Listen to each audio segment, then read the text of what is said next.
What's up, grade 9 students? I am Sir Russel, your arts teacher. Thank you for still watching BYZANTINE TV. Stay tuned and be ready with your notebook, your pen, and your activity sheets. Last week, we had a great time discovering about the paintings of the different periods. Well, the virtual tour doesn't stop there because today is another brand new day of discovery. Are you excited? Awesome! Fasten your seatbelts as we discover the sculptures and architectures of the early age. But before we go further to our destination, here are the target learning competencies in this lesson.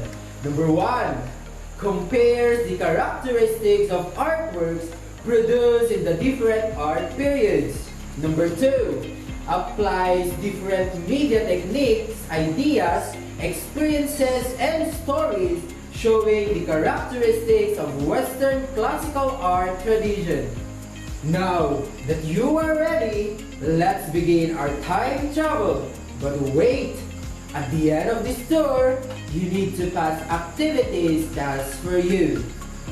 Sculpture is made out of maybe 2 or 3-dimensional visual images that are made through any of the following processes: carving, modeling, casting, and constructing or assemblage. Prehistoric sculptures. The best example of this is Venus of Willendorf. It is a carved from limestone with excessively heavy breasts and abdomen used as chart to ensure fertility. Discovered on August 7, 1908 by Josef Sambati in Willendorf, Lower Austria. On the other hand, Venus of Brazencoy was a sculpture of a lady with a hood. It is a fragmentary ivory figurine from the Upper Paleolithic era that realistically represents the human face and hairstyle. Let's proceed with the sculptures from the Egyptian era. Symbolic elements were widely used such as forms, hieroglyphics, relative size, location, materials, colors, actions, and gestures. Most famous among is Queen Nefertiti, painted limestone during the 18th dynasty. It has realistic, with heavy-lidded eyes, slender neck, determined chin, and pure profile under heavy crown. Queen refers to the great royal wife of the Egyptian pharaoh. The pharaoh Menkaura and his queen, stone 4th century, founded by George Reisner in January 10, 1910, an example of portraits presented in rigid postures and were simple and powerful with very little show of private emotion. Sculptures from the classical period. Greek sculptures. Most famous example of the Greek sculpture is Myron the Discobolus, dated 450 BC. Early Greek sculptures were tense and stiff. Their bodies were hidden with exfolding robes. After 3 centuries of experiments, Greek sculptures had finally evolved and showed all the points of human anatomy and proportion. Shows an attitude of maximum tension, full of compressed energy and about to explode an action. Roman sculptures. Most Roman sculptures are made of monumental terracotta. The best example of this is the Portonacio sarcophagus between 180 to 190 BCE, used for the burial of Roman general involved in the campaign of Marcus Aurelius, the best known and the most elaborate of all sarcophagus. It is a box-like funeral receptacle for a dead body. Comes from a Greek word sars, meaning flesh, and phagin, meaning to eat. It depicts battle scenes between Romans and Germans. Sarcophagus from Cerviteri, dated 520 BCE, made of terracotta with a length of 2.06 meters or 6 and 7 inches. A husband and a wife are shown reclining comfortably as if they were on a couch. Let's proceed on the Byzantine sculptures. The dominant themes in the Byzantine sculptures are religious, everyday life scenes, and motifs from the nature. Animals used as symbols are dove, deer, and peafowl, while some had acrostic signs, form of writing in which taking the first letter, syllable, or word of different lines and putting them together, it can be read as a message that contained a great theological significance. Let's proceed now with the Romanesque sculptures. The best example of the Romanesque sculpture is the Last Judgment. Timapnum is an architectural element within the arch or pediment of the west quarter cathedral of the Saint Lazare, Autun, Burgundy, France, dated 1120 to 1135 by Guest Lubertus. Let's now proceed to the Gothic sculptures. Gothic sculptures have a greater freedom of style. They no longer lay closely against the wall, but began to project outwards. The best example of Gothic sculpture is the Resurrection of the Virgin during the 12th century. After we discuss sculpture, let's have now architecture. Architecture is the art and science of designing buildings and structures related to environmental formation that provides people with shelter to live in, work in, play in, and store in. Prehistoric architecture. Man has developed a form of architecture based on megaliths. Megalith is a big rock from the Greek word lithos, which means stone, and megas means big. This architecture is made of huge stone blocks which were probably intended for burial. Megalithic monuments have always ignited man's imagination. It provided plenty of legends and superstition. During this era, stones and rocks were associated with divinity. There are three main types of megalith stones.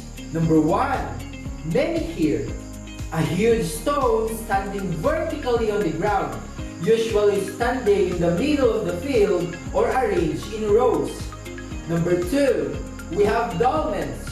The word dolmen originated from the expression taulmens, which means stone table. These structures are in a form of a table consisting of two huge standing stones supporting a horizontal giant stone. It is believed that it served as grave or as an altar. Number 3, cromlech, a Brittonic word where crom means bent or curved and leg, which means log or flagstones. Literally, it is a circle of standing stones. Are you familiar with this site? Very good! Stonehenge is the best preserved megalithic site in Europe. A group of stones arranged in concentric circle with a large external circle of triliths, a Greek word meaning three stones. Two internal circles built in a similar manner, an altar-shaped stone in the center. It is a temple where rituals were held. The structure and the movement of the sun in the sky has a relationship in terms of identifying the change of the seasons, which helped the primitive man on their rituals and on their agricultural practices. Let's now go further as we discover Egyptian architecture. This architectural style was developed during the pre-dynastic period dated 4000 BC. The best example of the Egyptian architecture is this, the Pyramids of Giza. It is the most substantial ancient structure of the world. The three pyramids are the funerary structures of the three kings of the 4th dynasty, namely Khufu, whom the Great Pyramid was attributed to, Khafra, whom the pyramid next to the Great Pyramid is attributed, and the smallest is attributed to Menkaura. These pyramids were made highly confusing and with many tunnels to create confusion for the grave robbers. Another example of Egyptian architecture is the mastaba.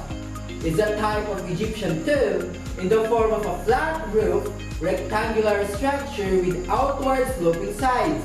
It was made of mud bricks or stones.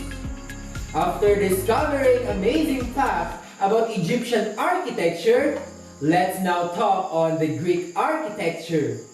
Greek architectures are comprised more on temples, consisted of a central shrine or room in an aisle surrounded by rows of columns. These buildings were designed in one of the three architectural styles or orders, namely Doric, Ionic, and Corinthian. The best example of the Greek architecture is the Parthenon, dated 432 to 447 BC. After discovering Greek architecture, let's now have Roman architecture. They built sturdy stone structures both for use and to perpetuate their glory. The emperors erected huge halls and arenas for public games, battles, and processions. They built them for gigantic arcs of stones, bricks, and concrete or with barrel vaults. The best example of Roman architecture is the Colosseum, dated 70 to 80 AD at Rome. Let's have now the Byzantine architecture. It has a lot in common with the early Christian architecture. Mosaic decoration was perfected by the Byzantines, as was the use of clerestory to bring light in from high windows. Hagia Sophia in Istanbul, dated 537 BC. Hagia Sophia means the Holy Wisdom. Gothic architecture. This design includes the two new devices, namely pointed arch and stone vaulting. The best example of Gothic architecture is the Cathedral of Chartres, also known as the Notre Dame Cathedral. This cathedral has rich architectural design, splendid stained glass windows, and has thousands of sculptured figures. How was the tour? Great! Do you found sculpture and architecture of the early age similar to Cordilleran arts? Awesome! Now, to check what you have learned, answer the following questions.